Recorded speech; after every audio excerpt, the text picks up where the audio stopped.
আপনি কি জানেন ইসলামের ইতিহাসে প্রথম আজান কে দিয়েছিলেন? তিনি হলেন মহান সাহাবী হযরত বিলাল রাদিয়াল্লাহু আনহু, যিনি ছিলেন ইসলামের প্রথম মুয়াজ্জিন। মদিনায় যখন মুহাম্মদ সাল্লাল্লাহু আলাইহি সাল্লাম হিজরত করেন, তখন মুসলমানদের নামাজের জন্য ডাকার কোনো নির্দিষ্ট পদ্ধতি ছিল না। কেউ বলতো ঘন্টা বাজানো হোক, কেউ বলতো সিংহা ব্যবহার করা হোক, কিন্তু পরে সাহাবীদের স্বপ্নের মাধ্যমে আল্লাহর পক্ষ থেকে আজানের শব্দ নির্ধারণ হয়। এরপর রাসূল সাল্লাল্লাহু আলাইহি সাল্লাম বলেন, এই আজান দিবে বেলাল, কারণ তার কণ্ঠ ছিল অত্যন্ত সুমধুর। এভাবেই শুরু হয় ইসলামের প্রথম আজান। আর সেই আজানের ধ্বনি প্রতিধ্বনিত হতো মদিনার আকাশে, যা আজও 1400 বছরের বেশি সময় ধরে চলমান। মদিনায় বেলাল মসজিদ নামটি এসেছে এই মহান সাহাবীর স্মৃতিকে ঘিরেই, যদিও তিনি মূলত মসজিদে নববীতে আজান দিতেন।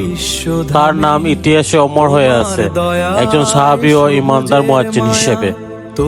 রাসূল সাল্লাল্লাহু আলাইহি ওয়াসাল্লাম এর ইন্তেকালের পর বেলাল রাদিয়াল্লাহু আর আজান দিতে পারতেন না, কারণ আশহাদু আল্লাহ আন্না মুহাম্মদ রাসূলুল্লাহ বলতে গেলেই তার চোখে পানি চলে আসতো।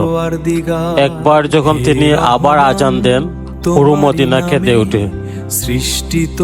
এই ছিল সেই বেলাল রাদিয়াল্লাহু আনহুর, যার কণ্ঠে আজান শুনে মানুষ দৌড়ে আসতো নামাজে, যার আজান আজও মুসলিম উম্মাহর হৃদয়ে গেঁথে আছে। এটি হচ্ছে বেলাল মসজিদ। এই যে দেখতেছেন আপনারা, অনেক মানুষ ভিতরে বসে নামাজ পড়তেছে। আর এটার সৌন্দর্যটা দেখেন, আপনি উপর থেকে কিন্তু খোলা, আপনি সরাসরি আসমান দেখতে পারবেন। এবং বেলাল মসজিদের চারিপাশে মানুষ ব্যবসা করতেছে, ছোট বড় ব্যবসা করতেছে। এবং বেলাল মসজিদের নিচের তালা পুরাটাই গোল্ডের দোকান, সোনার দোকান, প্রত্যেকটা দোকানে সোনা। আর উপরে পড়ছে বেলাল মসজিদে নামাজের জন্য। আর এখানে মহিলাদের আলাদা নামাজ পড়ারও জায়গা আছে। তো যদি আপনাদের ভিডিওটি ভালো লাগে তাহলে শেয়ার করেন। ছাড়া গতি নাই তো আর, করুণা করো হে পরওয়ারদিগার। হে রহমান, তোমারই নামে সৃষ্টি তোমার এই বিশ্বধামে, তোমার দয়ায় সবুজের মায়া, তোমার আলোয় কাটে আধার ছায়া। শান্তি দাও হে অন্তরে আমার, তুমি ছাড়া গতি নাই তো।